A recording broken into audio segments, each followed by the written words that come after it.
qué usted cree que tuvo que ser en la década de los 60 y más bien en el segundo lustro de los 60, o sea, del 66 al 70, cuando se define lo que llamamos el modelo económico dominicano? ¿Por qué institucional y legalmente es esa la época en que surge? ¿A qué usted interpreta? Bueno, entre otras cosas porque la década de los años 60 está marcada por el conflicto de abril. Y como es natural, esa guerra de abril, digamos que definió lo que es el antes y el después de la economía dominicana.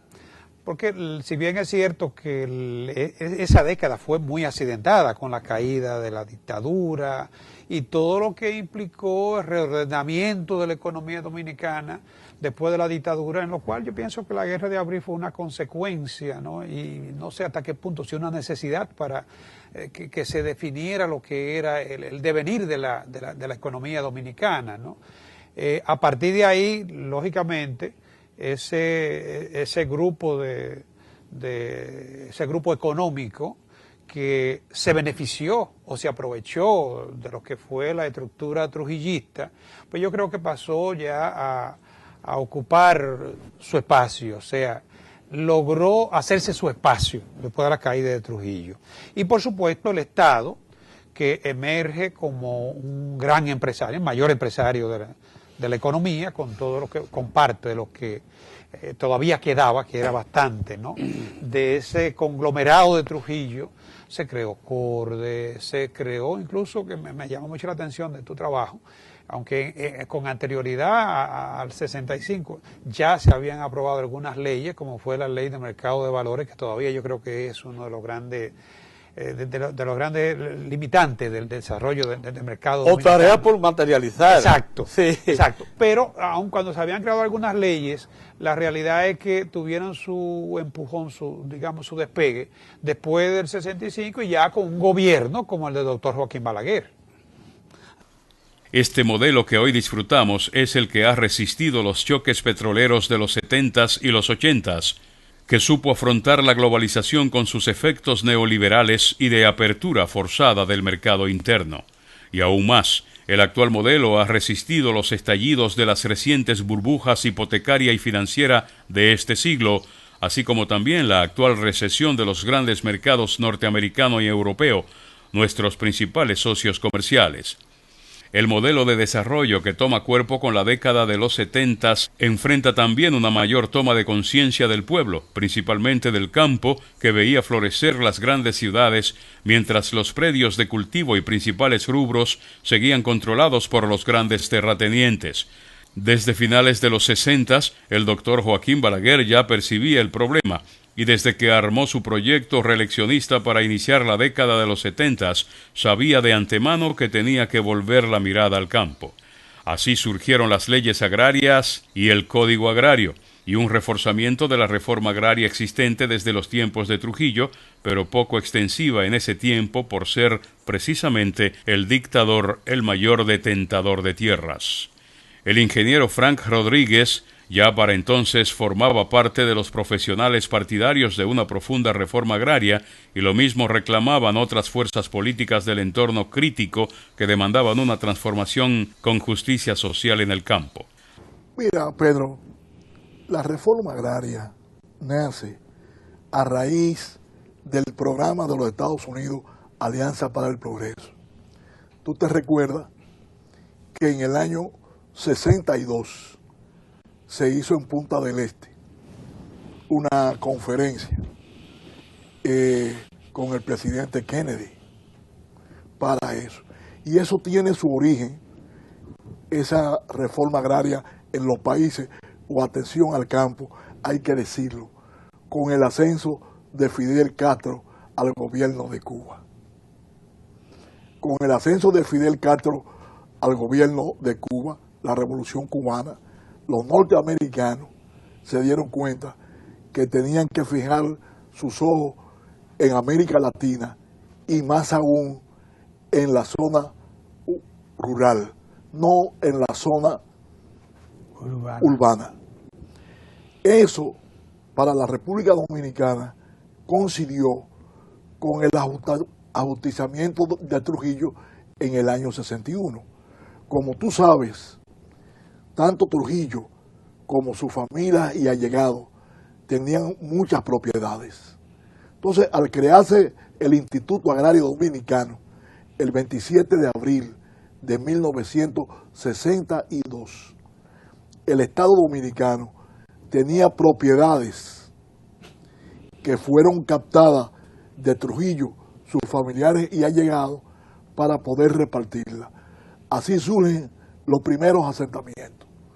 Juma en Bonao, Caracol en Bonao, Palenque en San Cristóbal. En San Cristóbal, en Palenque, la hacienda Fundación Ganadero, Atillo, que era de Francisco Martínez Alba, la hacienda Maralba y varios asentamientos. Entonces, del año 62 en adelante, se fueron haciendo asentamientos campesinos, básicamente en las tierras de Trujillo y los allegados a la tiranía de Trujillo. Ahora, esas tierras se fueron agotando y llegó un momento en que los asentamientos agrarios se fueron paralizando o fueron esporádicos. En el 66, Joaquín Balaguer Reasume el poder. Reasume el poder y gana las elecciones 66-70. Pero él decide en el 70 reelegirse en el 74. Y él se da cuenta que realmente el campo es un puntal para poder realizar. Y además, yo también soy de la teoría, equivocado o no, que Balaguer ya sabía que Camaño estaba en Cuba. Fíjate que Camaño llega al país en el año 73, febrero del 73. Entonces Balaguer, un año antes, fíjate la coincidencia, febrero del 72, Lanza el programa agrario. lanza lo más avanzado que en materia agraria había ocurrido en el país. 5 leyes agrarias las lleva al Congreso. La ley que limita la propiedad de la tierra arrocera en un 50%.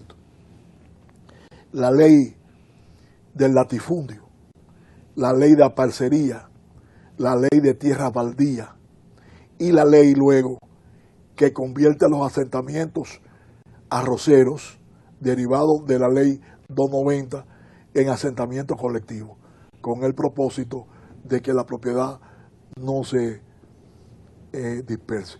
Ahora, ¿por qué yo digo eso? Que la posible venida de Camaño influyó, porque al afectar la tierra arrocera a no más de 500 tareas por propietario, Balaguer puede hacer una distribución masiva y efectiva. ¿Por qué? Porque en el arroz era el cultivo de mayor tecnología en la República Dominicana.